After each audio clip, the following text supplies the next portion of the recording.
El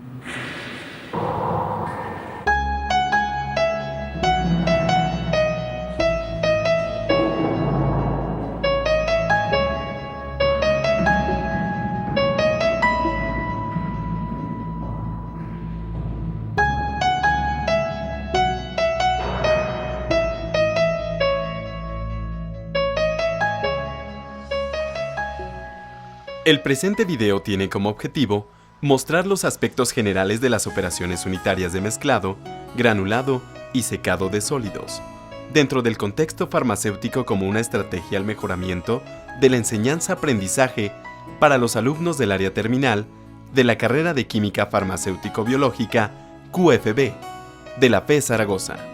La Facultad de Estudios Superiores Zaragoza tiene una planta piloto farmacéutica que cuenta con una serie de equipos en los que se realizan las diferentes operaciones unitarias para la fabricación de medicamentos. Una operación unitaria es una actividad básica que forma parte de un proceso que puede ser químico, físico o biológico. Las operaciones unitarias estudian principalmente la transferencia de masa, movimiento y los cambios de energía. Estos a su vez involucran medios físicos, pero también físico-químicos. Una de las operaciones unitarias clave en la fabricación de formas farmacéuticas sólidas es el mezclado. El mezclado tiene como objetivo la uniformidad y buena distribución de todos los componentes de la mezcla. Para lograr esto, existen variables que deben ser controladas, ya que afectan el mezclado de sólidos, como lo son el tamaño de partícula, ya que a distintos tamaños se pueden crear huecos donde las más pequeñas caerán. La forma de la partícula, la cual puede ser esférica, irregular, granular, modular, cristalina, angular, entre otras.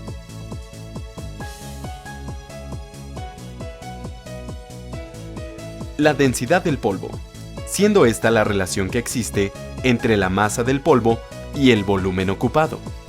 Las cargas electrostáticas de las partículas, generadas al deslizarse o chocar entre ellas o contra las paredes del contenedor, provocando cargas opuestas. Existen tres mecanismos principales por los que se produce la mezcla de polvos. Uno de ellos es por convección, la cual se produce al haber un movimiento de grupos de partículas relativamente grandes, de una parte del lecho de polvo a otra. Por deslizamiento, se produce cuando una capa de material se mueve o fluye sobre otro. Y por último, por difusión, llevada a cabo debido al empaquetamiento, por lo cual los espacios entre partículas empiezan a formarse.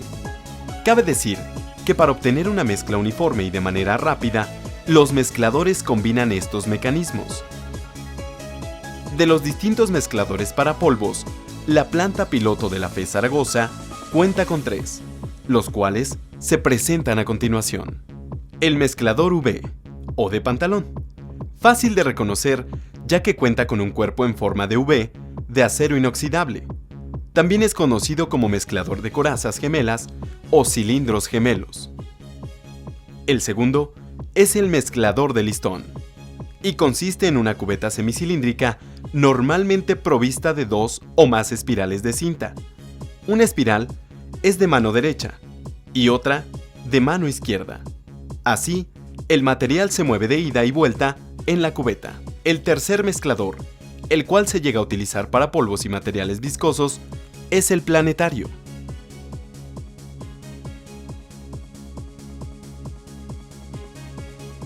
Recapitulando, para lograr la adecuada distribución de los componentes por medio de los mecanismos de convección, difusión y deslizamiento, primero debemos considerar y controlar las características de las partículas a mezclar, como son el tamaño, la forma, la densidad, la higroscopicidad y la formación de cargas electrostáticas. Segundo, elegir el equipo adecuado en función a sus características y alas de la mezcla. Tercero, realizar las acciones preventivas correspondientes y por último, asegurar la homogeneidad de la mezcla. La granulación húmeda transforma partículas irregulares de tamaño muy variado, a veces pequeño y de composición heterogénea, en partículas de tamaño más grande, homogéneo y de composición similar, llamados gránulos. Estos fluirán libremente. Un granulado por vía húmeda es un conglomerado de partículas de polvos que se obtienen por medio de un aglutinante disperso o disuelto en un líquido. El propósito principal del granulado es aumentar el tamaño de la partícula de los polvos para mejorar la capacidad de flujo de los mismos y favorecer la compresión del producto.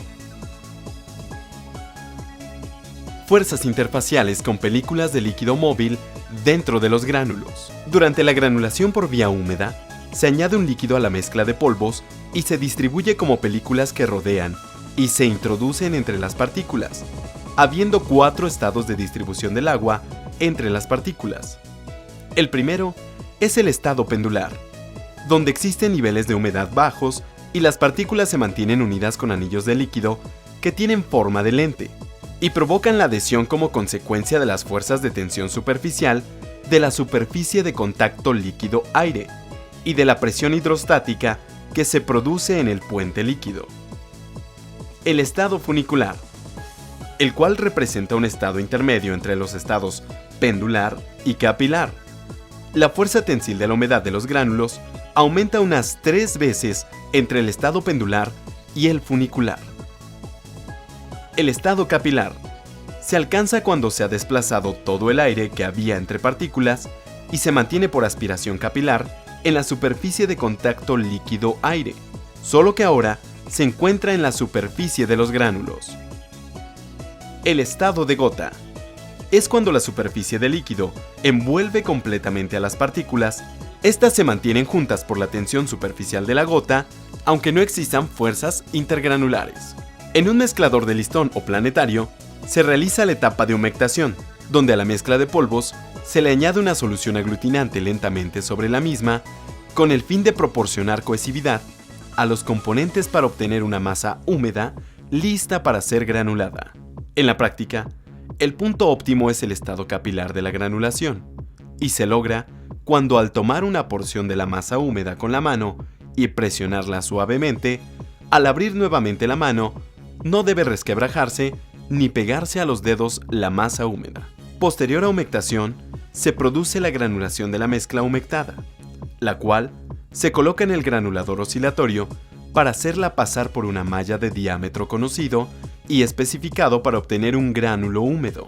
Este granulador dispone de un rodillo que gira, empujando la masa contra la malla, haciéndola pasar a través de esta por presión, con lo que se obtienen unas tiras largas de masa o gránulos de diámetro uniforme. El secado consiste en separar cantidades de agua u otro líquido de un material sólido, con el fin de reducir el contenido de líquido residual, hasta un valor que cumpla con la especificación dada. El tratamiento teórico del secado de polvos depende de los mecanismos de transferencia de calor al sólido. Estos procesos son convección, conducción y radiación. Las condiciones de secado no solo dependen del tiempo y la temperatura, también del mecanismo de secado, que es proporcionado por el equipo, incluso de las propiedades y características del producto a secar, como tamaño de partícula, forma, porosidad, densidad, sensibilidad a la temperatura y toxicidad, así como las características del espesor del hecho a secar. Recapitulando todo lo anterior, las operaciones unitarias se clasifican en 4 tipos, destacando la transferencia simultánea de materia y calor, de donde proviene el secado. Su importancia en la industria farmacéutica es en la fabricación de medicamentos sólidos orales, como tabletas, cápsulas, polvos y granulados. Depende de 3 mecanismos que son convección, conducción y radiación. Y tienen en común que el calor fluye de una temperatura más alta hacia otra más baja, con respecto al espesor del material, mismo que tiende a disminuir conforme se reduce el contenido de humedad, el cual se puede expresar en base húmeda y en base seca. Para evaluar el proceso de secado, se realizan gráficos conocidos como curva del contenido de humedad a través del tiempo y curva de velocidad de secado en función al contenido de humedad, y se pueden ver modificadas por distintas variables que son tiempo, temperatura, mecanismo proporcionado por el equipo, características del producto y del espesor del hecho a secar. De manera general, el proceso de secado se realiza de forma continua o discontinua y los equipos de secado se clasifican por su tipo de transferencia de calor. Para conducción, un ejemplo típico es la estufa al vacío, para convección el secador de charolas de lecho fijo y para la radiación el microondas.